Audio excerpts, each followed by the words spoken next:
Quand je raconte une histoire, donc j'utilise des éléments que je connais bien, c'est-à-dire en général des anecdotes qui m'appartiennent en propre. Et simplement, pour celle-là, la citation que j'ai faite d'Yves Leloup dans le tome 3, je crois, des années Spoutnik. Et simplement, d'abord parce que ça me faisait plaisir. Hein, c'était pour dire que le rapport qu'un gamin pouvait avoir à la bande dessinée et le rapport que moi j'ai pu avoir avec la bande dessinée, et à cette bande dessinée-là en particulier, à la fin des années 50, c'est le genre de petits détails qui donnent, j'allais dire, de l'épaisseur au personnage, quoi. Quand j'ai fait les années Spoutnik, j'ai rendu un hommage à ce magazine, à Vaillant, parce que c'était Yves Leloup qui m'intéressait. Donc du coup, j'ai à la fois Yves Leloup ici, et j'avais aussi la couverture, parce que j'en avais besoin. À un moment donné, on voit le gamin qui tient vadement le magazine dans les mains, quoi. Et Vaillant, en fait, nous arrivait d'une drôle de manière, c'est que donc mon père travaillait à l'usine, et le comité d'entreprise de l'usine était bien sûr noyauté par la CGT, et directement donc par le Parti communiste. Et donc tous les ans à Noël, on avait un cadeau du comité d'entreprise, des pâtes à roulettes, des choses comme ça. Et toujours en plus, hein, avec quelques paquets de gâteaux, des trucs comme ça, une reliure des exemplaires de Vaillant. Donc je suis étonné d'avoir cet exemplaire-là dans la main parce que moi j'ai jamais eu de Vaillant sous cette forme-là, quoi. Sauf quand les reliures dont on disposait étaient mortes, et automatiquement, tu avais tous les magazines qui partaient les uns après les autres. Donc j'ai pu avoir après des exemplaires uniques de Vaillant. Donc du coup, moi, ce Vaillant-là, il était dans une reliure, je ne sais plus trop laquelle. Mais par contre, il y avait tout, il y avait l'intégralité, il mettait les couvertures à chaque fois. Pour moi, ça a été le magazine, mon magazine de référence, même si je ne le recevais pas toutes les semaines, quoi.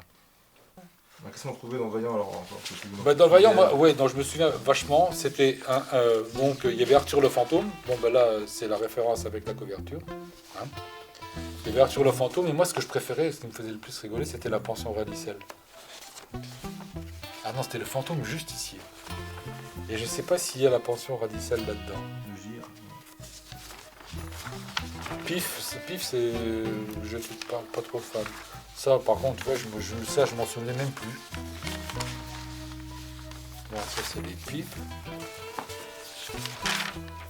Bon, les pionniers, ouais. Bob Ballard, ça, c'était une copie. Après coup, je me rends compte à quel point c'était un clone de... Même la signature est à peu près identique de Milton Caniff. Voilà, la pension Radicelle. Qui, en fait, était aussi quasiment un copier-coller, comme on dirait maintenant, en tout cas un pastiche ou alors une copie, un plagiat de Pim Pam Poum. Ça est pas trop mal. Même au niveau du travail de la couleur. Nasdin Ojab. Ça, c'était vraiment bien. Puis même graphiquement, putain, c'était bien dessiné, même si c'était minimal, hein, au point de vue du traitement des décors et des choses comme ça, c'était uniquement centré sur les personnages. Mais putain, il y avait une... T'as vu la variété qu'il y a dans les différents cadrages et tout? C'est quand même... il se faisait chier, quoi, à l'époque. Et pourtant, il gagnait pas lourd avec ça, hein. Je sais pas, dans Vaillant, il y avait quelque chose peut-être d'un peu plus. Peut-être que, après coup, comme ça, adulte, je me suis dit, c'est tout simplement, c'est que ça proposait des valeurs qui étaient des valeurs humanistes qui me convenaient tout à fait, quoi. De quoi de m'enthousiasmer sur des héros positifs. Et donc, peut-être que j'adhérais un peu plus à ça, tout simplement parce que j'ai été conditionné par mon environnement familial et social pour adhérer à ce genre de propositions positives, quoi. Et donc du coup, j'ai trouvé mon truc. Moi, il y avait là-dedans, il y avait Ragnar le Viking, par exemple, je trouvais ça, c'était une pure merveille. Et puis même au point de vue du dessin, c'était assez étonnant à l'époque, hein.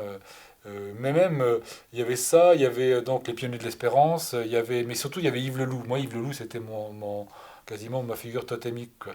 Et qui était un succès d'année, je l'ai vu après coup, d'Ivanhoé, ou même indirectement de Prince Vaillant, quoi. Et et je pense que pour moi, Vaillant, c'était Yves Leloup. À tel point que quand j'étais gamin, même, je me faisais des habits d'Yves Leloup avec mon arc, quoi. Oui, tu vois, regarde. Là, sur le bouquin, euh, Yves Leloup est censé être sur la page de droite. Mais non, mais même pas, je pense que... Évidemment, pour les gens plus jeunes, la génération des générations postérieures aux miennes, à la mienne, c'est que Vaillant, c'est ce qui a donné Pif, Pif Gadget, puisque dans Vaillant, il y avait les aventures de Pif le chien, et donc, mais bon, moi, il y avait longtemps là que j'avais déjà cessé de lire des bandes dessinées, donc Pif Gadget, je suis passé complètement à côté, quoi. Et donc là, pour moi, ça a été euh, la grande rencontre, quoi. Mais c'est pas pour autant que j'ai eu envie de faire des bandes dessinées. C'est complètement, ça a vraiment strictement rien à voir. Disons que je pense que ça participait, tout connement, avec un mot un peu pompeux, mais de mon éducation, quoi.